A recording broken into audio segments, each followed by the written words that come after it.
Hi everybody, and welcome to this first tutorial on working with Amazon AWS.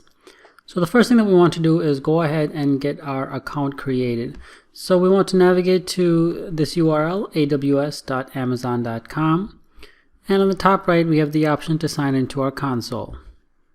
Now one good thing about AWS is it does allow you a free tier access where it gives you access to most of their services without any charges.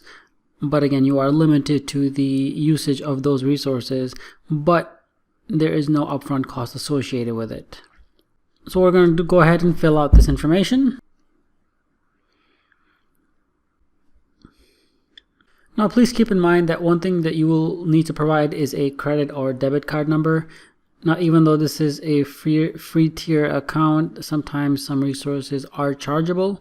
So in order to create any account on AWS, there needs to be a credit or debit card number backed with it. But not to worry, in the next lesson, I'm going to show you guys how you can set up billing alerts. And we can specify a small threshold, let's say 50 cents. So whenever we start using resources that are chargeable, we'll get notified right away and we can go ahead and stop those. But unfortunately, in order to create the account, we do need a credit card number. So as soon as it verifies your telephone number that you provided, again, it's going to give you a short call with a code. As soon as you verify the code, your identity and the phone number is verified. And here are the different plans that are offered by AWS. We want to go ahead and stick with the free plan.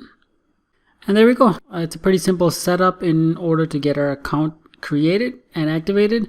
We're going to go ahead and sign into the console. Alright, so this is the main dashboard that is offered by Amazon Web Services. As you guys can see, it has some basic services, your recently visited services. It gives us an option for resources, exploring different services that AWS has to offer. And again, it gives us a easy build a solution area where we can go ahead and start either launching a VM, building an app. So depending on what we want to do, they have different section setups so we can dive right in.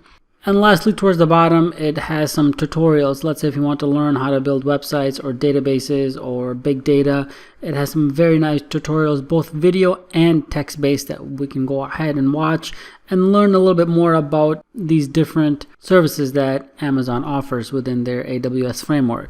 Up here on the top right, you guys can see it says London right now. If we click on the drop-down arrow, these are all of the regions that are within AWS. And if you guys remember from the previous lesson, I showed you guys the picture of the globe where it showed all of the different regions that AWS has. So this is where we can go ahead and change regions if we want Northern Virginia, Ohio, or we want APAC or EU or South America, Sao Paulo, which is a fairly new one. Now they do have some new ones coming in 2018. I know Bahrain is one of them. Since I'm based in the UAE, I know they are working on getting Bahrain up and running, and they are expected to get that up beginning of 2019. So this is where we can go ahead and change our region and specify which region we are in. If we go ahead and click on the services, this is where we can see all of the different services that are offered by Amazon Web Services.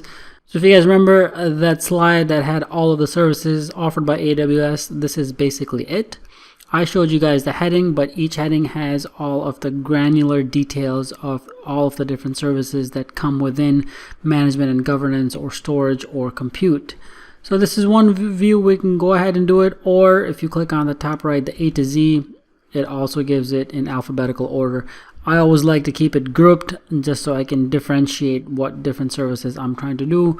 Or there's always a search function if you want to search for a specific service. We can also do that here. Lastly, one thing I want to show you is if you guys see the pin up here. Now, if there are certain services that you are going to be using or that you do use on a regular basis, you can go ahead and pin them on your taskbar up on top. So let's say if I use CloudWatch quite often, or Lambda quite often, or Code Deploy quite often, I can go ahead and pin those up here so I have easy access to them rather than going into services and trying to find them or navigate to them every time. They'll be easily and readily available on top for us. So that's basically it. Again, creating an account is a fairly simple and straightforward process in AWS.